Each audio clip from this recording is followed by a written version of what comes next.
Back on the cheapest Jeep in the world. Last week I tried to fill AC up and I started pulling vacuum. I pulled it for like 20-30 minutes and then realized it's not working out. So then I started looking for leaks and I found that this top hose right here is got a hole in it. And that was a small leak, but you know, can't do anything. If you fill it, it's just gonna leak right out and you won't have AC. So I ordered a new hose.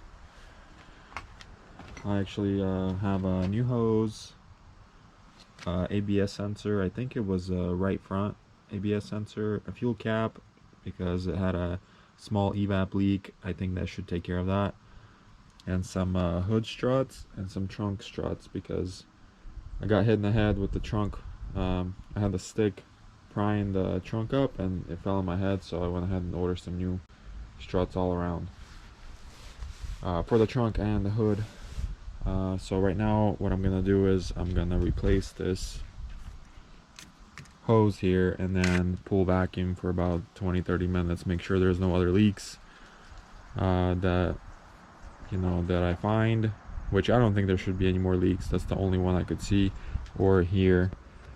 So let's get to work.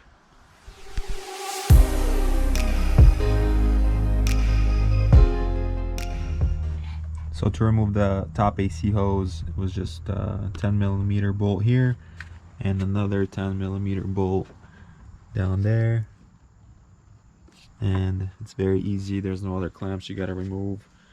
And I know it's winter time and most people are like, oh, you don't need AC in the winter time, but you kind of do because your windows will fog up if it's raining or if it's cold out. So you still gotta have AC, rain or shine. So let's continue.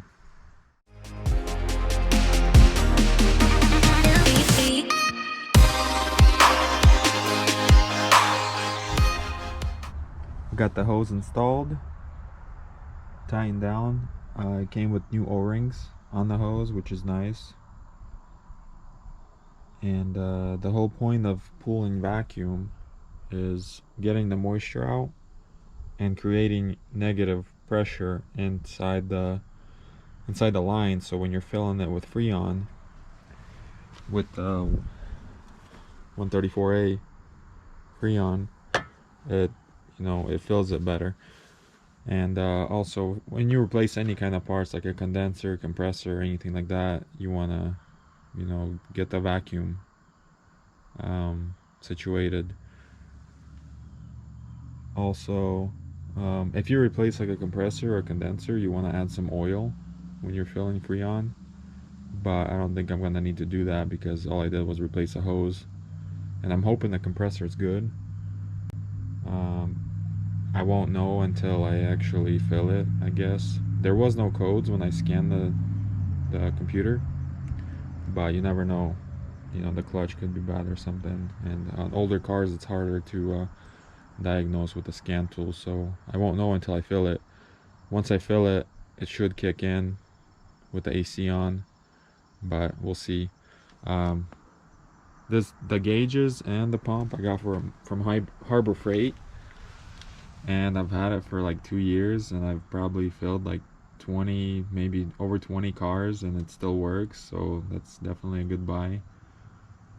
But if you're just filling if you're just filling one car, it's probably not worth buying all this equipment. But for me, it's paid for itself a long time ago, and I'll keep using it until it breaks, and if it breaks, I'll buy a new one. Alright, so let's get this vacuum going. I've got everything connected, so there's a switch, turn it on, and there's high pressure and low pressure. So the low pressure is the blue one, got it connected. The high pressure is the red one. Don't really need the high pressure, but I've got it connected to see if the compressor kicks on. I should be getting probably around 150 to 200 psi on high pressure and around 40-50 on the low pressure. So what I'm gonna do now is slowly open the low pressure, and you'll see the gauge start. start dropping. And you want to run it for like 20-30 minutes, and you want this gauge to drop down to like almost negative 30 is a good spot. Also, once you get close to negative 30, what you want to do is turn off the pump and leave it. Close this, turn off the pump, and leave it, and see if it stays there for a while. If it does, then you have no leak. So let's give it 20-30 minutes and we'll check on it.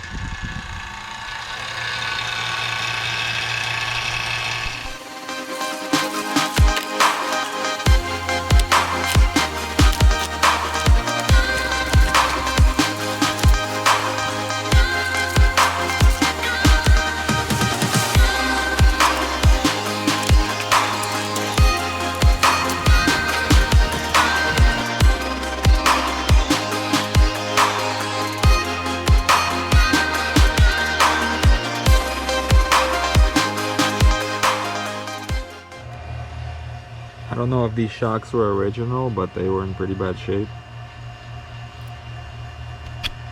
Like, it's completely, like, it doesn't do anything, so that's why they didn't work. It might be original, maybe not. My guess is they are. But to remove them, it's very easy. You just take a flathead screwdriver and just pry this clip here back. You can remove it completely, but all you have to do is just pry it back some, and then it releases on the inside. Same thing on the other side. All you have to do is pry it. Pry it and it comes out, and then to put the new ones on, the clips are in place, you just snap it on, and that's it. And that's what it looks like.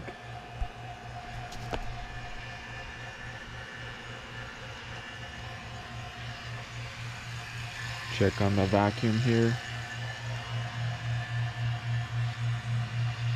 Oh, it's doing really good. I'm guessing that was the only leak. It's crazy how this hose just ruptured. I don't think I've seen that before, but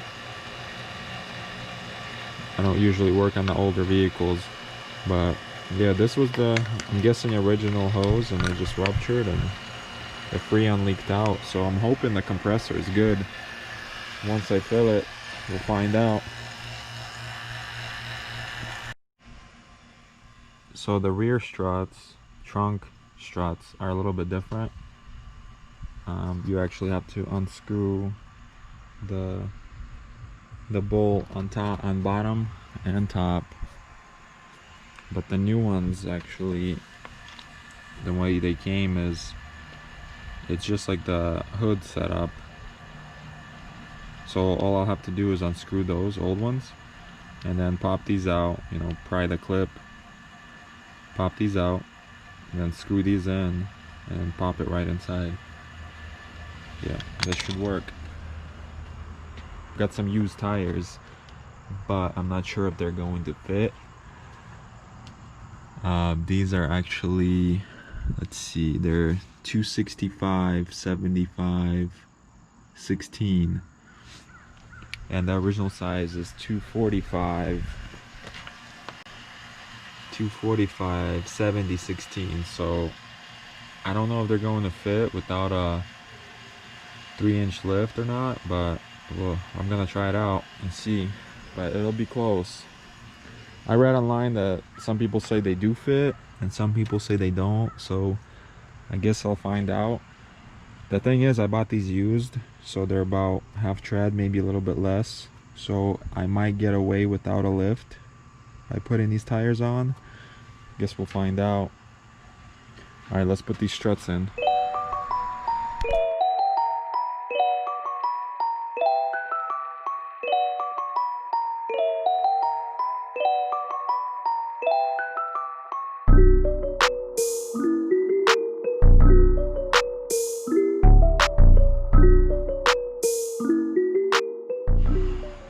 Alright, got the rear struts in for the trunk.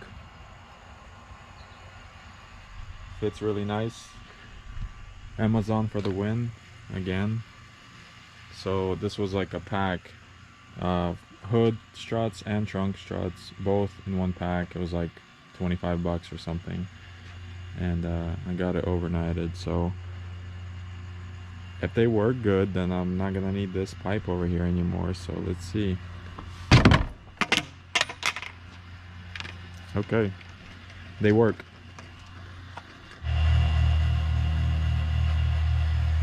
Vacuum looking good. Got a new gas cap. Hopefully it fits. I ordered the exact same one, also off Amazon. So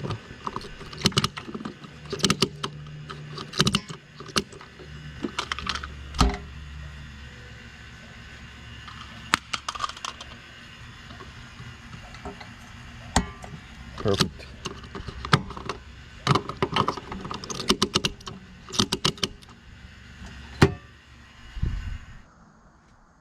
Alright, so I pulled vacuum for about 25 to 30 minutes and it got down to almost 30 and it was stuck there for a while, so I ended up turning it off and left it for about 10 minutes.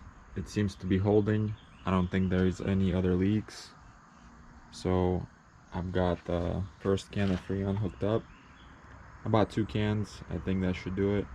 Usually it's about, you know, 1.5 to 2 cans to fill up a car or SUV. So I'm just gonna dump both cans in there and hope for the best. So what I got is I got it hooked up. What I'm gonna do is purge it or prime it, purge it, whatever you want to call it, just so I'm not letting any air in.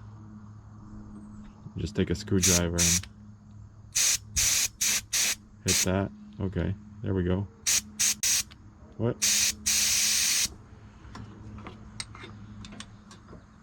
Let's try again. There we go. There it goes. Freon. And we're gonna start the car. Make sure there's no hoses in the way of the belts and pulleys. I'm gonna start the car.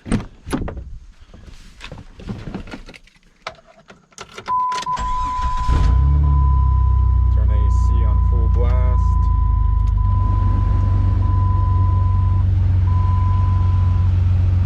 Turn down the stereo. Alright, so we got AC on.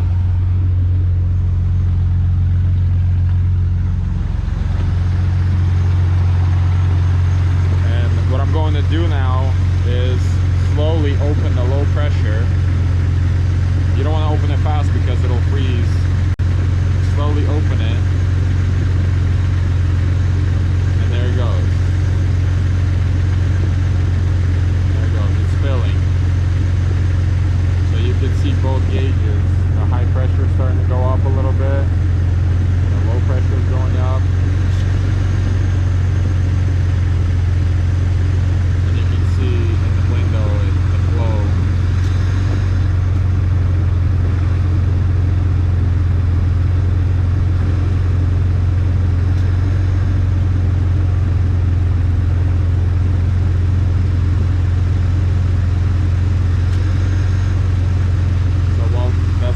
You can shake the can a little bit, help the flow. I think this can's pretty much empty.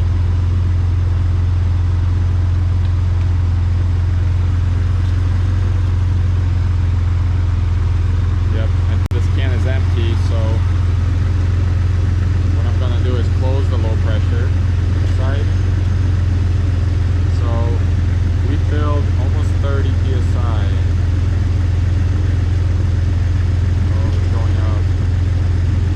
Sounds like the compressor's trying to kick on and off. It's kind of weird.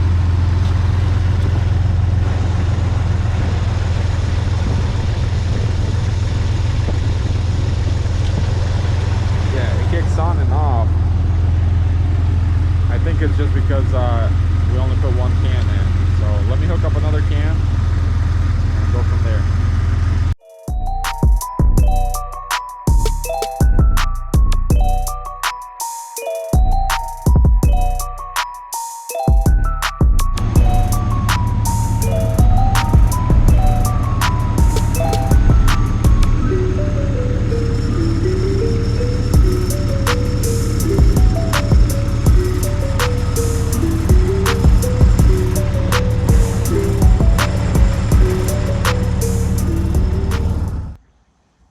So the AC has been filled on this Jeep. There's no leaks. The compressor kicked on, and once I put the second can in, the compressor stays on. It doesn't turn on and off like it did with the first can. So everything is good. What I'm going to do is disconnect these hoses, and it's good to go. Man, there's no leaks. That new hose looks good. Not much done in this video, but the fact that I don't have to carry a stick with me to, you know, prop the hood or trunk open is already a huge plus. Also, the AC is gonna be working flawless, and hopefully the small leak on the evap will be fixed by a new fuel cap, which most of the time that's the issue, and looks like this was the original cap. I'm not sure how they fail, but I'm guessing they don't let enough air or too much air through the cap, and evap system triggers. That was the only code I had for emissions, so once I replace the windshield, I should be able to pass emissions and safety inspection and get this thing properly registered. In the next video on this Jeep, I would like to put on the lift and check the brakes all around and see what they look like. I feel like there's some issue in the left rear. I hear noises, and then after I drive, this wheel gets kind of hot, so I'm not sure if it's like a stuck caliper or bearing going out. I'll have to look into that. Also the exhaust, not sure if I'm just going to get this one welded or just straight pipe it or what, but right now I just have it bungee corded, and that's why the Jeep is running so loud. So we'll see what happens in the next video, but for now I have AC, the hood stays open, the trunk stays open, and that's it. Later.